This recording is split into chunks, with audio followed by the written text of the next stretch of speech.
All right. Oh, I'm so excited. This is Misha Safran. I am the founder of the Podbean channel Authentic and Wholehearted Joy, passing joy around the world, as well as the founder of the Facebook group called Authentic and Wholehearted Joy for women. And I've just launched a new private group called LBQ, Living, Loving, and Laughing. It's for lesbian, bisexual, and queer women to come together to build community, get out of isolation, and also work on balancing life and work and enjoy social life at some point. Even during the pandemic, it's possible. But I'm super excited for episode number 6. I am interviewing Ruth Schwartz. Hello, Ruth. How are you? I'm literally overjoyed to be here. I'm so thrilled to see what you're doing and to be part of it. Yeah, I'm excited to share this space with you and to also give this opportunity to others to ask questions. Those people who are going to be watching as our viewers on Facebook will not get to ask questions directly to us, but those people who are listening on the audio Podbean channel, they certainly may choose to interact, and they could certainly ask questions, and I'll try to toggle between the two screens. So just a brief introduction, everyone, for those of you who don't know Ruth Schwartz. She is amazing. I can say that personally and professionally. Ruth L. Schwartz has a PhD and is the director of Conscious Girlfriend. It's a global platform helping lesbian and queer women find and create conscious, healthy relationships. She also runs the Conscious Girlfriend Academy, an intelligent, compassionate online learning hub for growth-oriented women who love women. And we are both women who love women, so this is very exciting to be able to share this space together. Ruth is also the author of 8 books, including Conscious Lesbian Dating and Love, which is an Amazon bestseller. And I also actually recommended the book to a heterosexual friend who is finding it quite helpful. So just because you may not be lesbian queer, you may find this Conscious Lesbian Dating and Love book absolutely helpful to you as well. Ruth also has degrees and certificates in transpersonal psychology, hypnotherapy, and somatica method, sex and intimacy coaching. She has taught at multiple universities, over 6, maybe 8, including Mills College and most recently Ashland University, where she was teaching in the MFA program from afar. I think everything's afar right now. Everything is afar right now, yeah. But there are a lot of low residency MFA programs, people who want to get degrees in creative writing without having to move. So that's been around actually for a long time. Okay, terrific. Yeah, and I think that what's nice for those people who are more able to do online learning, there are a lot of programs for that right now, but previously that also helped students and staff, faculty from all over the world participate in academia at a level that wasn't maybe there prior to the internet. Great. And Ruth also lives in Oakland, California, and she works with people worldwide. So using Zoom or Skype, or how do you? Zoom generally. I do some phone sessions also. Some people don't want the extra visual input, and some people really like to visually see and be seen. So I do both. Yeah, wonderful. Would you like to add a little bit more to who you are and what you're feeling right now, and just kind of get into the space in a way that feels right for you? Who I am, I mean, there's so many different ways to answer that question. But I think what I would say is that I feel very divinely guided, that's a huge part of how I operate in life. And so what I have created with Conscious Girlfriend, and right now the Conscious Girlfriend Academy, which is just growing unbelievably, because there hasn't been a place for depth-oriented, growth-oriented lesbians and queer women to meet online and learn together about conscious dating and relationships and sexuality. And I, it was just an idea that came to me because of the pandemic. I had no idea what I was creating. I thought it was going to just last a month. You created a beautiful monster. And now I wish there were at least 5 of me. And at some point I will have to hire people, but I'll have to develop a lot. but right now it's just at the beginning. But so what I really want to say about that is that I feel so grateful for these larger transformational forces that are working through me. That mostly what I feel like I'm doing is, showing up certainly in my human self with my human skills and willingness, but also to such a large extent getting out of the way. Yeah. Because this wants to happen. And, it like I'm the one doing it, but it's like I'm riding this galloping horse with wings, and I'm just trying to stay on the horse's back. And it's really such an amazing feeling. This is actually my favorite time in my life. Well, I can say the same. And I feel like it's interesting because I feel like I need to give you credit for me feeling the same, because as many people may or may not know, you helped me identify that I am a woman loving women. And I feel more joyful than I ever have, ever. I feel like I am finally living my true self. And through that, my passion to pass joy around the world, to take my highly sensitive person and make it a gift, as opposed to, oh, Misha's too sensitive, too emotional, to be able to share with the world my gifts, and to cry in front of people, to be vulnerable in front of people. And I really want to thank you publicly here for helping guide that light out. And it's shining. It's really shining. It is shining. It is. And to give me the opportunity to teach classes through your Conscious Girlfriend Academy. They're free offerings that Ruth had kind of sent out an email saying, does anybody here in our Conscious Girlfriend community want to teach some classes? And they would be free. You don't get paid, And I did. And April was wonderful. I taught 2 classes, and creating, embracing, and maintaining joy with a wonderful group of women, and unhiding your talents. And the joy group wanted to continue, so we're continuing in May. And now I'm teaching an additional class, co-facilitating with Adri Tucker, and that's de-stressifying and joyifying your dating process. And it's just been absolutely refreshing, rejuvenating, and I think this is the best time of my life too. So I'm glad you brought that up. Yeah. Wow. Yeah, it's such a bizarre thing to say, isn't it? But it's so powerful. Yeah. And I'm so moved to get to have played this kind of role in your process and your emergence. In all the different ways that you might want to give me credit for it. And of course, the vast majority of the credit always is like how you show up and who you are and your commitment to yourself and to truth and to growth.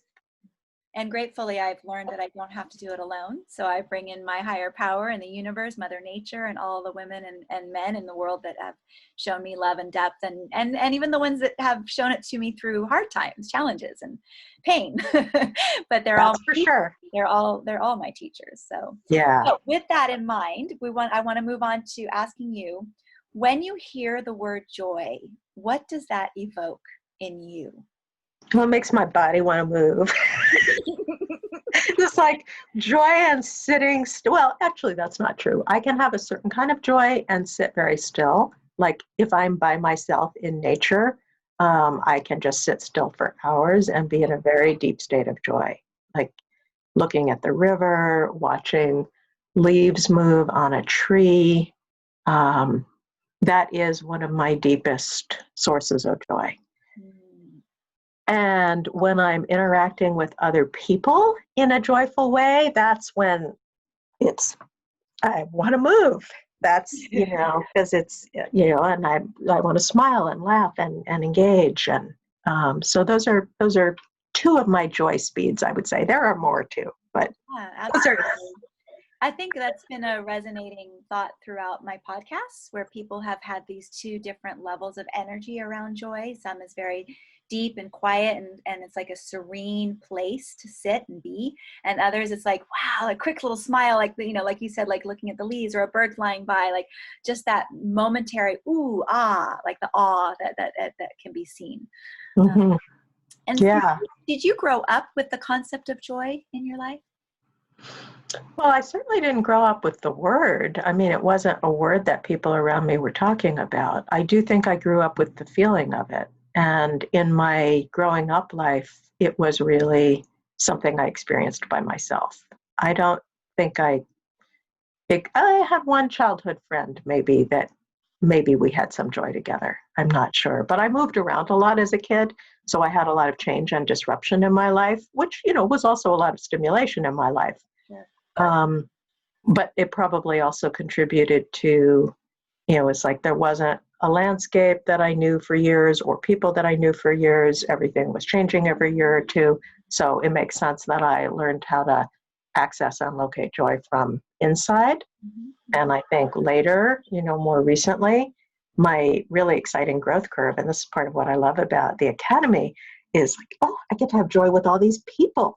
Yeah. And share it. And, there is exponential growth of joy as you obviously know, as you show up with people with joy, and then they get more joyful, and that makes you more joyful, and everybody gets more joyful. And yes, absolutely. So what would you say, and we don't need a dictionary response to this, what would you say the difference for you is between feeling joy, being in joy, or feeling happy, being happy? Yeah, they're really different. Thank you for asking that question. For me, the way I think about joy is that it's really vast and encompassing. So within joy, there is room for grief, there's room for sorrow, anger, contentment, longing, having, it's like joy to me is a very multifaceted state that can really embrace all of us. Whereas happiness, I love happiness too, but often I think I associate happiness with like having things the way I want them, And we all like to have things the way we want them. And, a lot of the time we don't get to have them the way we want them. And so if we're stuck on that model of happiness, we will end up being unhappy a lot of the time. So like it's dependent on circumstance or expectations. Right. Yeah. Yeah. So for me, joy, navigating by joy. Actually, one of my books is called Soul on Earth, A Guide to Living and Loving Your Human Life. And that is kind of co-authored by a spiritual guide that talks to me. I hope I'm not turning off too much of your audience here by. No, I don't. Oh no, my audience has heard lots of different things. So we've got, and we do actually have a couple people in the podcast room listening. So I want to just mention before I have you go on with that, if either any of you want to ask questions or put your own input in the message, you can type in, if you're on the channel, you can type in questions, or you can also just give us your definition of joy and happiness. So yeah, just want to leave that. But yeah, please tell us about the beautiful. Yeah. Well, so from eclectic audience, I've been interviewing wonderful straight people, gay people, older people, younger people. So this is an eclectic. Beautiful. Well, I am an eclectic person within myself. Yes, you are. So, and I have a very strong left brain, but I also have a very strong right brain. And so I could definitely just talk more on the level from psychology and material reality, physical reality. I'm pretty conversant with that level, but one definition of a shaman is somebody that operates on at least two levels of reality simultaneously. And I did a lot of shamanic training, and so that's true of me also, and that's the much more right brain part. So anyway, in the book I was mentioning this non-physical teacher who talked to me for a long time. One of the things that I learned about was navigating by joy, like using joy as a barometer in a way for making choices. Because if something doesn't bring me joy, then either it's not the right thing or I'm not engaging with it in the right way. Yes. And it's interesting, even Marie Kondo, I think is her name, the one who does the declutter. The declutter, yes. Yeah, she also talks about when you hold something. Right. How does that make you feel? Do you feel Does it spark joy? Right. It, or do you move away from it? Right. Right. So right. I think I love that expression, navigating life through joy or with joy. Yes. That's really important. Yeah. So here's another question then. It sounds to me like I know the answer. I think I know the answer, but does feeling joyful come naturally to you, or do you have to work at it? Um, I actually think it does come pretty naturally to me. Yeah, I think so. Just watching you. I mean, It's, doesn't mean we don't have negative experience or oh, of feelings, course, but of course. I've noticed, I recognize in you that joy comes naturally, but we could have a different experience on that. Yeah, no, it does come naturally to me, and I don't know why I got so lucky to have it come naturally. It's not because I grew up with optimal circumstances or have an optimal family or have had, no hardships in my life. That's for sure. It's not because of that. Right. Right. Yeah. And so I know that you said you had one friend that maybe you experienced joy with. And so do you have a memory at some point in the early part of your life of a joyful experience, something that brought you great joy? Mm. And if it's in the Wow. not, and it can be in the not too distant past also. Oh, I have a ton of memories in the not too distant past. I have so much joy in my life now. Yeah. I have so much joy both by myself and with other people. Um, it's funny when I think about childhood, one thing that comes to mind is I really loved doing crafts. And I remember when I was in fifth grade, I would get these old discarded wine bottles and these candles, and I would put the candles in the wine bottles and light them and watch the way the wax dripped. And that's one of the things that comes to mind. Wow, it's really interesting though how much I draw a blank around joy in my childhood. I mean, it's really like I, I'm always amazed when people say, "Oh, childhood, that was the happiest time." Like that is so not true for me. Mhm, mhm. So not true. And And my life has just gotten better and better and better as I've gotten older and as I've gotten more tools. right. Kind of tools that you and I both really value Yeah. around, emotional and spiritual growth and self-development and I think the beauty in that, though, is that people listening to this may be thinking, since I never experienced joy in that part of my life, I will still never experience joy. And I don't think that is the case. But absolutely I'm not. hearing from you, you're having this block kind of figure out, was there joy? But you're experiencing so much of it now that it is possible. Hmm. Absolutely. I mean, I think I spent a lot of my childhood trying to survive, the difficult circumstances around me. And I think I'm sure I did have joy. Like I love to read, and I would read a book a day, and I had joy in that process. But in my actual navigating of my family life and then my, social life, which changed all the time, and yeah, that's that it's interesting to look at. I mean, I haven't actually considered this in the way that you're making me do it. So thank you. Or Yeah. inviting me to do it. Yeah, absolutely. Well, and it's interesting because I on one hand, I like my people who I'm going to interview to know kind of what we're doing, but I also just like to have the questions flow based on what I hear you say, and they do stretch people a little bit. And it's so I want my viewers and my listeners to know that it's not that we didn't, there wasn't this plan and preparation, but it was for a purpose, because the word joy can be so spontaneous, and yet it also can be very centered in our core without even knowing it. And so Mm-hmm. these questions are not to throw you off guard. And Oh yeah, no, I love it. I definitely appreciate it. to bring some depth to the topic. And I feel like if I were to give my interviewees my questions ahead of time, there'd be way too much censoring and structure and organization. And then it wouldn't be what I consider my channel is Authentic and Wholehearted Joy. I totally agree. I love this spontaneous process. And as I'm thinking about my childhood now, I'm thinking, really, I feel like what I was doing a lot was searching for how and where I could experience joy. And I always really loved animals. So if I was with animals, there was joy there. I used to have these 2 pet chickens and 2 pet ducks for a little while. And They have names. uh, Flicka and Thunderhead were the chickens. You know where that comes from. But maybe our listeners don't. Would you like to give a little background on that? Well, it's a childhood book, My Friend Flicka, about a girl and her horse. Yeah. Oh, so the chicken was Flicka. That's cute. No, there was a little cross species mixing it up there. Yeah, I love that. So here's the biggest question, just because of what you do as a woman who loves women, as somebody who's created an amazing community for us.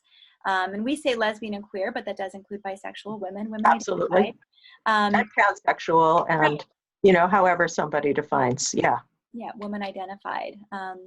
And so my question is, there's a level of joy for you as who you are, but then there's also a level of joy as a woman who loves women.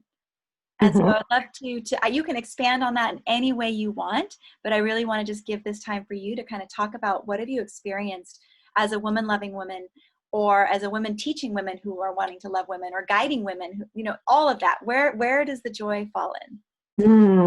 Well, it falls in all over the place, because yeah, I mean, I think for whatever reason, maybe just because none of us are raised in this culture, or, maybe a few people, but very, very few people are raised to be women who love women,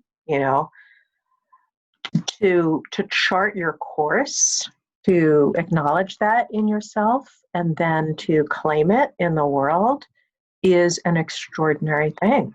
It's an extraordinary, courageous path. And so because of that, maybe in part, I'm speculating, the women who end up in the community are extraordinary people with extraordinary courage.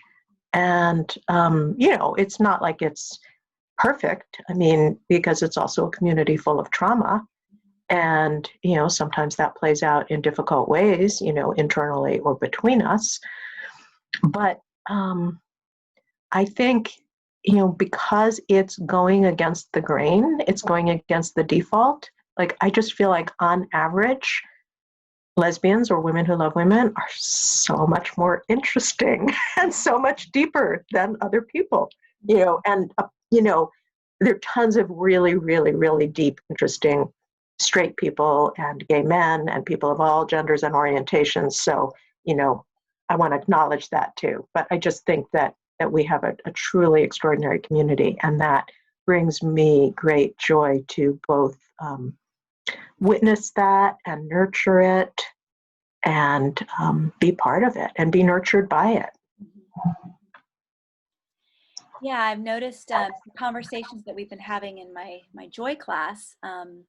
The coexistence of the joy and of the pain, of the light and of the dark, of the grief and the happy. But what you're saying is really important, and it's something I've noticed incredibly the last several months, is that people are showing up to be in those coexisting experiences, not running away from either one. Mm-hmm. That I think for me, prior to coming out, was still something I was really challenged with. Like, I don't want to feel this, so I'm going to numb out, or I'm going to do something else, or I'm going to eat a lot of sugar or whatever. Or I even receiving the joy, feeling happy was very challenging, because then I thought, oh, when's the other shoe going to drop? And I couldn't trust it. So I think the people that I've been meeting in the LGBTQ community, especially, I have felt that, like you said, there's a tremendous amount of courage, a tremendous amount of willingness, and the coexistence of all those feelings. But knowing that, I saw actually a screen on a backdrop on somebody's screen the other day, and it said hope, but it was spelled out as an acronym. So HOPE, hold on, pain ends. And it reminds me that not only would the shoe drop if I'm joyful, but the shoe would drop if I'm in pain. Like, it does end. It's all temporary, right? So to really embrace the joy as I feel it and receive it, as opposed to pushing that away too. It's been a real challenge and exciting thing in my life, to really feel it. Yeah. I mean, it's so true that allowing ourselves to keep opening to whatever this next moment brings is actually how we can stay in joy, which is so different than trying to hold on to what we perceive as a particular source of happiness. Mm-hmm. Yeah, it's like, okay, this is what this moment is bringing. And that's such a profound spiritual orientation for me. I was just talking to somebody close to me last night about this, actually, and it was so deeply moving to me because, I mean, there's so many different things I could say about what's most important to me. You know, I'd have to have like my top 20 list, but that's really high. Yeah. Yeah. So, kind of in closing, I guess not kind of, in closing, if we there could go on forever. I know. It's so sad. I wish we could just hold on to this moment, but the moment is bringing us a closing. And so we will let our joy be with that. Yes. If someone is struggling to find that joy, that joyful place, that center, what would your recommendation be? What would you invite them to do? I think I would invite them to just acknowledge what is inside of them in this moment, all the different pieces that are inside of them. And sometimes I use the analogy of a meeting room, you know, because many of us know what it's like to walk into a meeting and there's all kinds of people there. And, you know, some of them you're really happy to see, maybe some of them you'd rather not see, but they're all here. And so treating yourself as that kind of meeting room, so you can just kind of say internally, oh, hello, part of me that's feeling this. Oh, hello, part of me that is wanting that. Oh, hello, part of me that isn't wanting this other thing. And like for me, that's actually part of what opens up this flow. Like a lot of times people think that in order to be in joy, they have to, you know, like, don't let yourself have a negative emotion. You know, if you feel sad or you feel angry, like shut that down somehow. And actually that shuts joy down. Exactly. Yeah. Yeah. And I'm really glad you said that, because that is something I recently did a live post in my Facebook group, and I actually was in a hard place and I was crying, and while I was live on Facebook sharing and holding my teddy bear, just saying, I'm aware that I'm feeling this way. And the next thing is, so I acknowledge it, and then I accept it, and then I talk to it and say, sadness, what do you want? Oh, that's beautiful. Just wanted to be heard. And when I was done, I felt really like refreshed and energized and joyous again. Like I just needed to acknowledge and accept and talk to that piece that didn't feel great. Yeah. And it was really powerful for me, but also for my viewers. They were like, whoa, that was amazing. Right. You know, It's amazing so many times we deny those feelings, like something seems wrong. And also to identify that just because I'm feeling this way doesn't mean my whole life is wrong. Doesn't mean my whole life is messed up. But there's just this moment, this feeling that I'm having to embrace, not push away. Yeah. And yeah, you and I are completely on the same page about this. And I love that there are so many different growth modalities, healing modalities that ultimately teach the same thing. Like I think you've gotten your teachings about this probably from different sources than I've gotten mine, and yet we're totally both on the same page. And it's so beautiful that you could model that in such a visible, visceral way for other people. I mean, it's so courageous and so incredibly healing. Yeah, you did that. Very powerful. Yeah, thank you. So let's, if you don't mind, shall we lead, we can kind of give the meta to our listeners and viewers. I would like to present it to you, and maybe you can present it to me. Oh, that would be beautiful. Thank you. So I'm not always very good at remembering everything. I have a friend who laughs and teases me because she knows that I sometimes forget things. But, and I think she's listening right now. But anyway. Shout out to her. Yes, shout out to her. So I'd like to just say, Ruth, may you be happy. May you know your true worth. May you know that you are lovable and capable of joy. May you love and be loved with ease. Thank you so much for that beautiful gift and blessing, Misha. And for anybody who isn't familiar, metta, METTA, it's loving kindness prayer. It's a Buddhist practice, and these particular words are words that I and my former co-founder of Conscious Girlfriend came up with together for Conscious Girlfriend specifically, but there are many versions of metta out there. But thank you so much for presenting this, and let me offer it back to you. Misha, may you be happy. Misha, may you know your true worth. Misha, may you deeply know every fiber of your being that you are lovable. And Misha, may you love and be loved with ease. Thank you so much. Thank you for being my guest today. Thank you for helping with my transformation. Thank you for your contributions to my joy. I know that this is a video and a podcast that I will keep forever. And I will treasure it. So thank you for being my guest, Ruth Schwartz, co-founder and director of Conscious Girlfriend and an author of many titles. Anything else you want to say to our viewers and listeners before we close? Lover of life and mystery. That's my real bio. I love it. I love it. Okay. Thank you. Yeah. And thank you for contributing to my joy also, Misha. And I would also love to share this video. It's been such a beautiful experience being here with you. I can't wait to download it. And joyful. Joyful. Yes, I would say it was quite joyful. Yes.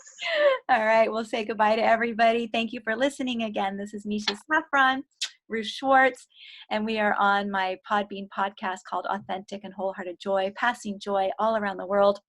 There will be an interview next Friday. And so look for that next Friday, the 29th of May. Have a great day, everybody. Thanks for listening and watching. Bye.